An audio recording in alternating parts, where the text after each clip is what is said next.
Istri saya, jujur aja ya, sebenarnya saya sangat tertutup dengan istri dan keluarga ya. Karena saya melihat mental istri dan mental keluarga saya tidak sekuat saya.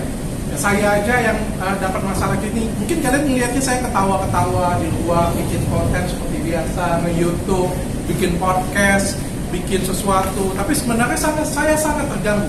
Makanya saya sudah berkata di video saya kemarin, saya amat sangat dirugikan, luar dalam, bukan hanya secara material, imaterial saya dirugikan. Ya kalau ada yang ngomong dengan saya, dok, kenapa nggak dimaafin aja? Udahlah, biarin aja berlalu. Coba kalian seperti itu. Kalau misalnya ada yang tampar pipi kanan, berikan pipi kirimu. Iya, kalau cuma ditampar sekali. Kalau digampar 100 kali. Dan saya juga manusia biasa, saya mau tonjok orangnya. Bayangkan loh, saya difitnah, saya sudah minta maaf, masih dikasuskan, dipolisikan, saya ditangkap, ditahan, dikriminalisasi. Saya nggak bisa, saya kalau disuruh diem aja, jangan usah ngapa-ngapain, oh mohon maaf, saya cuma manusia biasa. Walaupun saya nggak bisa balas secara hukum, paling nggak saya harus berbicara. Supaya apa? Supaya bisa melanjutkan hidup saya. Saya aja yang kuat seperti ini, itu masih ketar-ketir. Apalagi istri saya. Istri saya kalian tahu sendiri. Dia melihat aja mudah nangis. Mama saya, bapak saya nggak pernah kasih tahu mereka. Bayangkan, kadang ada surat nih dari kepolisian datang ke rumah. Saya simpen dari keluarga saya. Supaya apa? Supaya mereka nggak kepikiran. Papa saya kalau misalnya dapat surat pasti dia bilang, Richard, aku nggak bisa kayak gini, nggak bisa tidur 3 hari. Makanya aku sembunyikan semuanya. Dan pra peradilan ini saya tempuh, saya tidak memberitahukan mama papa saya. Saya cuma kasih tahu istri saya. Dan begitu hasilnya keluar, baru saya kasih tahu dengan keluarga saya. Dari pihak dokter sendiri ada mungkin dokter yang diminta dari pihak apa yang mungkin ada setelah hasil peradilan keluar. Saya minta juga belum tentu dia mau. Sekarang kan dia jadi pendiam.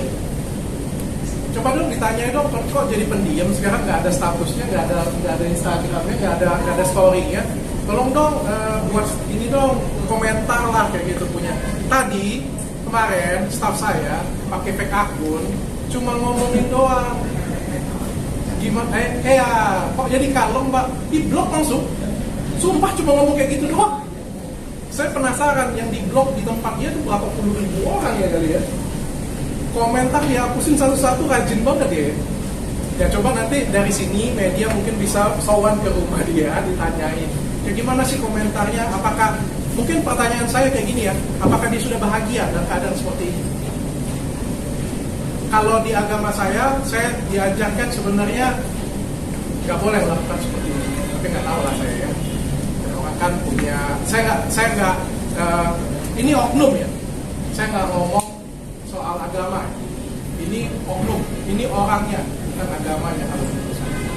Ya, tapi yang jelas sebagai pribadi saya masih ada kemarahan yang luar biasa dalam hati saya dan nggak bisa saya tutupin, nggak bisa saya tutupin dan saya nggak bisa pura-pura. Dan kalau ngomongin saya maafin, saya belum bisa sampai detik ini. Dan saya tidak akan memaafkan orang tersebut, siapapun, baik artisnya, baik orang-orang yang menzolimin saya, orang yang ngangkat saya dari rumah saya, orang yang mengkriminalisasi saya, orang yang sudah tahu saya tidak bersalah tapi dipaksakan bersalah. Saya tidak memaafkan mereka. Saya mungkin tidak bisa balas mereka di hukum, tapi Tuhan yang akan balasnya semua. Berarti untuk saat ini sampai detik ini juga dari hasil pra peradilan belum ada kontak secara personal dari pihak sana ke Dr. Richard? Belum ada. Saya juga menantikan dengan sangat apa sih tindakan dari KP dan tindakan dari terutama penyidik yang pegang kasus ini ya. Saya juga menantikan itu karena impact yang saya dapat itu luar biasa besar banget. Jadi saya pikir masa sih pada waktu saya ditangkap, ditahan, dalam prosesnya konferensi pers berkali-kali.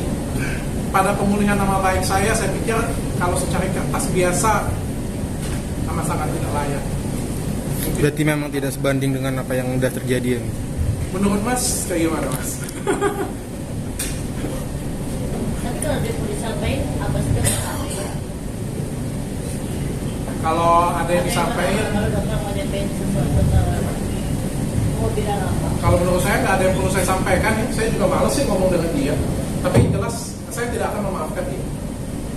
Dari lubuk hati yang saya paling dalam, saya tidak akan balas dia. Karena sekali lagi saya bukan siapa-siapa. Saya juga males urusan kayak gini punya. Ini sudah 2 tahun, sudah capek banget ya. Kalian pun sudah lelah, bilangnya tersanjung aja kalah dengan cerita saya.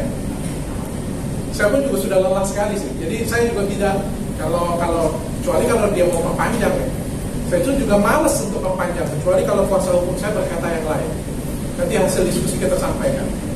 Tapi yang jelas saya tidak akan memaafkan dan saya yakin ada hukum yang lebih tinggi daripada hukum dunia.